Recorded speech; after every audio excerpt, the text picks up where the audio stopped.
Bueno, regresamos aquí a Jugando Pelota Dura. Se incorpora el ingeniero José Pepe Izquierdo, que es el expresidente de la Cámara de Comercio y como 5 o 6 cosas más, pero bueno, vamos a buscarnos en la Cámara de Comercio. ¿Cómo están, Pepe? ¿Están bien? Muy bien, encantado de estar aquí. Y nos acompaña Heriberto Martínez, joven economista. ¿Cómo estás, Heriberto? ¿Todo bien? Saludos, buenas noches, Bueno. gracias por la invitación. Pepe, ¿cómo ve el asunto del sector empresarial? Todo este debate y la posibilidad de una junta con la magnitud que se habla. Se dice que el pueblo está a favor abrumadoramente, 70-30, 80-20. El liderato político en contra casi en su totalidad. ¿Por dónde anda el sector empresarial del país? Primero, es que yo creo que confunden dos cosas. La gente quiere que se le ponga cota a los gastos populistas, Sí. ¿verdad? De la política de a diario de Puerto Rico, y la gente, por eso que la gente está a favor de una junta, del concepto de que alguien venga a regular los gastos del gobierno. Ese es un tema. No creo que es que en general entienden, por ejemplo, el proyecto o el borrador que radicaron ayer, que desborona la estructura de Puerto Rico. ¿Dónde está el sector empresarial en Puerto Rico? El sector empresarial necesita un país que funcione. Nosotros hemos criticado los impuestos, ese tema lo hemos discutido otras veces. Tiene que haber un proyecto de desarrollo económico. Si el país no cambia el desarrollo económico, no hay manera de estabilizar la economía de Puerto Rico. Seguimos en una espiral hacia abajo, porque si no hay economía nueva, no se va a estabilizar el país jamás en el proceso que está, ¿verdad? Y carece el proyecto de la Junta Fiscal completamente sobre ese tema. Exacto, y por carecer de esa parte en particular, tú ves al sector empresarial insatisfecho con la medida, que quisieran llegar a más, porque ha habido aquí, yo he entrevistado aquí a varios grupos del sector empresarial, presidentes industriales, Cámara de Comercio, que han estado cabildeando directamente en el Congreso con sus medidas. Ha sido un ejercicio, yo creo que extraordinario, que las asociaciones más importantes del sector privado han estado unidos participando para buscar un buen proyecto para Puerto Rico. Hoy prefieren derrotarlo que apoyarlo, hoy como está. Pues yo entiendo que sí, porque el proyecto es demasiado limitante para el país, lo que pasa aquí. Como economista, ¿cómo lo ves tú? Es bien importante la pregunta porque ya se ha visto mucho el matiz político, el matiz jurídico de la posible junta.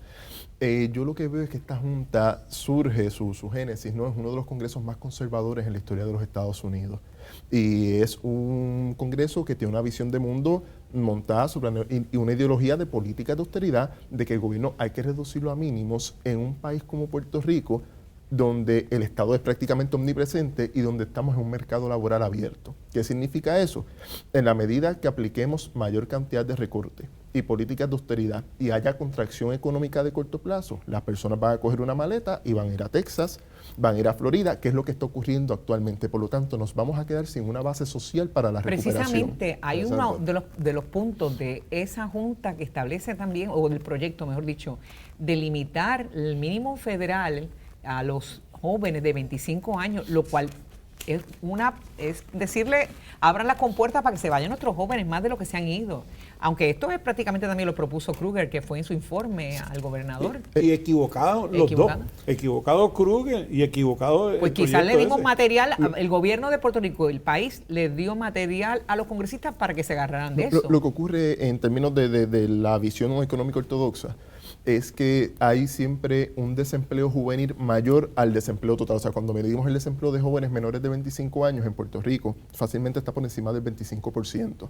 Entonces, ¿qué ocurre? Siempre desde la ortodoxia económica se visualiza que el problema para que estos jóvenes entren al mercado laboral es el salario mínimo, no es la cantidad de empleos disponibles. Y por eso yo coincido con el ingeniero en que es una visión equivocada y es una visión muy limitada para un país como Puerto Rico, que es una región económica de los Estados Unidos, y su comportamiento interno en la economía es muy sui generis, es muy particular de nosotros. Y que el plan de emergencia es JetBlue, como dice muchos. A nivel sociológico, particularmente para mi generación, sí.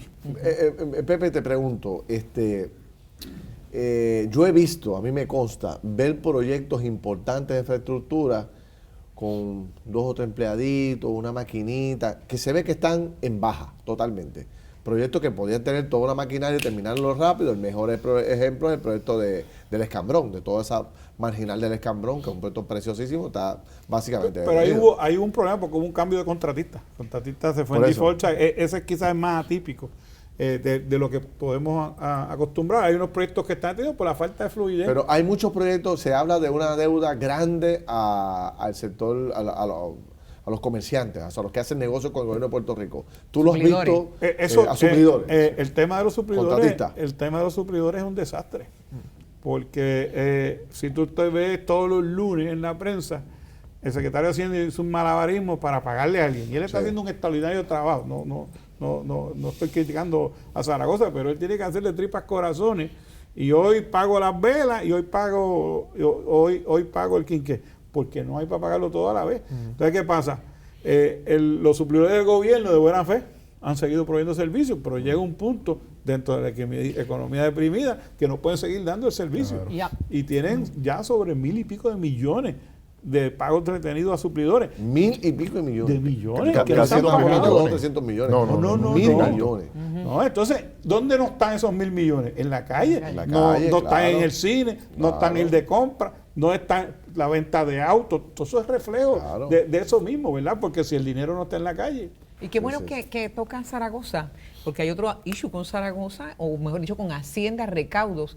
Esta decisión del juez Fusté con Walmart son 100 millones de dólares que de momento, o sea, no puede contar el gobierno con eso.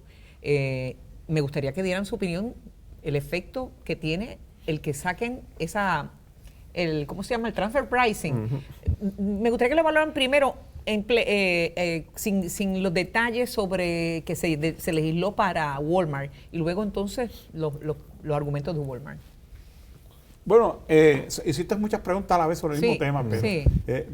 déjame... Sé que las puede contestar todas. El año pasado yo lideré un grupo oponiéndose a esa parte de la legislación. Transfer pricing.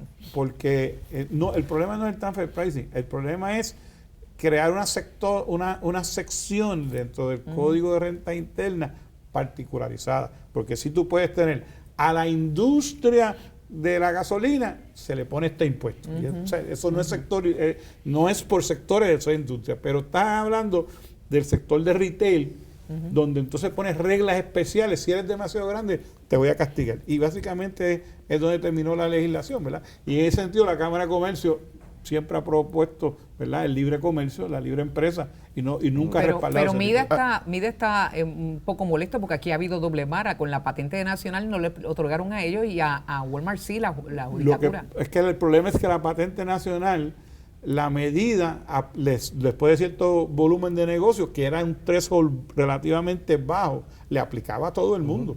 Este es todo lo contrario, este es un threshold alto que le aplica a ¿Cómo todo lo el estudió mundo. esto? Dos cosas fundamentales que hay que entender sobre la economía de Puerto Rico. Tanto empresas como Walmart y otras cadenas multinacionales estaban estableciendo estrategias de precios de transferencia para, ya sea comprando inventario pasivo fuera de Puerto Rico, haciéndose préstamos a la matriz y poniéndolo como cuenta por cobrar, para coger un dinero fundamental. Mi gasto es tu ingreso. Y así sucesivamente funciona toda la economía. Ese dinero que nosotros estamos pagando en diferentes tiendas estaba saliendo de Puerto Rico.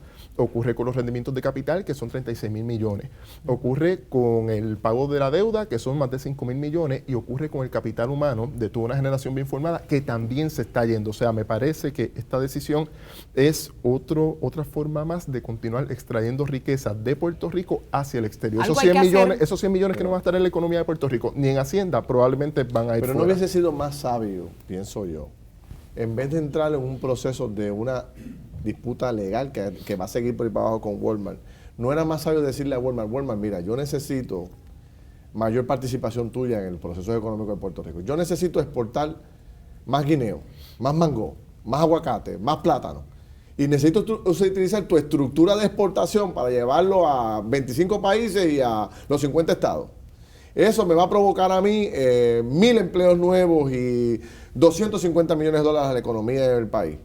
¿No era más fácil llegar a esa negociación que buscar la forma de sacarle 100 millones a como diera lugar a Walmart, que no se lo van a sacar al final del camino? No han podido. Bueno, es que lamentablemente, y tú lo viste de cerca, el proceso del cierre final del proyecto de reforma fiscal fue bastante abrupto, ¿verdad? Y para que aquel votara se añadió estas 2 líneas, y para que el otro votara se añadieron 3 líneas más, y lamentablemente que hagan parcho, este monstruo con parcho. Pero bien importante sobre ese procedimiento que estuvimos allí el año pasado, es que el gasto de gobierno se venía recortando tanto en nómina como incluso pagarle a los suplidores, como bien mencionaron aquí, llegando a un nivel de 8.300, 8.400 millones. O sea, el gasto operacional del gobierno era mínimo. Mucho más bajito que hace 4 años. El problema de fondos del gobierno era para poder pagar la deuda. Por lo tanto, este impuesto, que yo coincido en que no debe haber un impuesto único exclusivamente para un sector de la economía, pero este impuesto fue casi un acto de desesperación para encontrar liquidez para poder pagar la deuda. Y así lo implicó Zaragoza. Necesitaban rápido 125 millones de dólares. Exacto. Hay posibilidades de que enmienden la ley para que no sea tenga nombre y apellido Walmart, sino hacerlo un poco más para que vaya a todos los demás. Lo que pasa es que hubo un caso con la medalla en algún momento dado donde se permite por volumen, de cierto volumen hacia arriba. Cerveza nativa. ¿Tú crees que vuelvan a legislar? ¿Tú crees que vuelvan a legislar otra vez para ir detrás de Walmart? Yo creo que en el año eleccionario las cosas están muy complicadas. Hay demasiadas cosas en el plato. El representante Tadito Hernández tiene un megaproyecto ahí que hoy se puso el secretario de Hacienda. Pero fíjate, yo recuerdo que Walmart, cuando la patente nacional, amenazó con irse del país también. Y en aquel momento no se fue. Gracias a Dios. Mucho, bueno, pero si no, son 15.000 padres de pero familia, la amenaza no la puso en vigor y la patente siguió hasta Pero después. fíjate, a mí lo que me extraña de todo esto es el planteamiento del gobernador de decir, es un planteamiento como quien dice, váyase. Bueno, o sea, si ustedes cada vez que crean un empleo, le quitan 2.5 empleos a los puertorriqueños. En otras palabras, váyanse de Puerto Rico. Yo entendí algo así parecido a eso. O sea, muy molesto. El gobernador molesto con la decisión del juez, básicamente menosprecia el empleo que crea la gente. Uno puede tener diferencias con la empresa, pero son padres de familia que están trabajando. Ahora, ¿O me equivoco? No, y lo importante siempre, y ahí coincido yo creo y podemos llegar a ese consenso, tiene que haber un diálogo, porque independientemente de que las prácticas de Walmart no sean favorecidas por algún grupo de empresarios o por algún grupo de trabajadores, son parte de la economía, al igual que el empleo público y empleo en otros sectores. No hay manera de yo decir a una industria, vete, que la economía actual va a absorber esa cantidad de empleo. Tiene que haber una planificación la clave, previa. Ferdinand, es crear el ambiente propicio para que la empresa puertorriqueña pueda echar hacia adelante. Claro. O sea, no es castigando a alguien de un sector que está próspero. Y yo siempre uso el ejemplo, y suena un anuncio, el Mesón Sándwiches. El Mesón Sándwiches se metió en el territorio más competido de franquicias americanas. De los Burger King, de los McDonald's. Y el tipo se metió en ese negocio a competir con las empresas americanas y está adelante. Pasa que haciendo los detallistas dicen que son desventajosas las ventajas contributivas de Walmart frente a ellos. Y eso es un problema también que hay que realmente. Y hay que uniformar el level field. Pero lo que te quiero decir que nuestra norte debe hacer lo que hizo Felipe Pérez. Ese es el norte de lo que necesitamos para los empresarios de Puerto Rico. Lo que hay que decirle a Walmart es, Walmart, yo necesito que tú me compres más productos hechos en Puerto Rico. Que me compre más productos agrícolas, más servicios de puertorriqueños, más productos fabricados en que país, pasa con que me creen más empleo, que utilicen la cadena de distribución para coger todos esos productos de aquí y llevarlos al exterior. En vez de sacarlos de Puerto Rico, es cogerlos a comprar productos de Puerto Rico. Sí, pero es más pronto, porque los incentivos de fomento y todo tienen que estar atados a la inversión. Es que le han dado muchos incentivos sin pedir nada a cambio. El problema es un problema de métrica. Eso es mal de muchos medidas. Bueno, me voy. Gracias a los dos, tremendo. Seguimos hablando de este tema que apasiona a mucha gente. Venimos rápido. Con Margarita Millán está también. Oye, en Tuabaja hay primarias. ¿Ah, sí? Sí, Aníbal Vega Borges tiene primarias y de un contrincante fuerte que es Betito Márquez, que fue representante de Tuabaja. Pierluisi y Rosselló otra vez. ¿Sí? Sí, tiene algo que ver. Venimos con Tuabaja ahora, no se vayan.